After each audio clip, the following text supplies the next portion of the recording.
Rezultat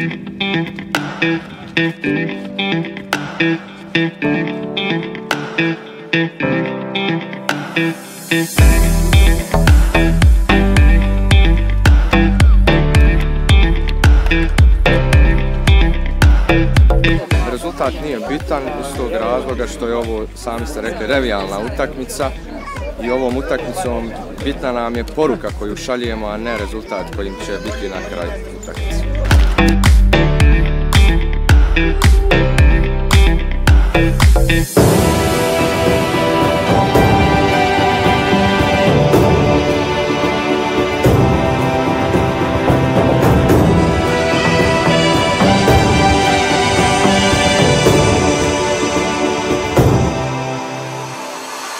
Na ovaj način možemo pokazati da se može zajedno u sportu i svim tim drugim. Tako može i obrazovanje, da se ne dijeli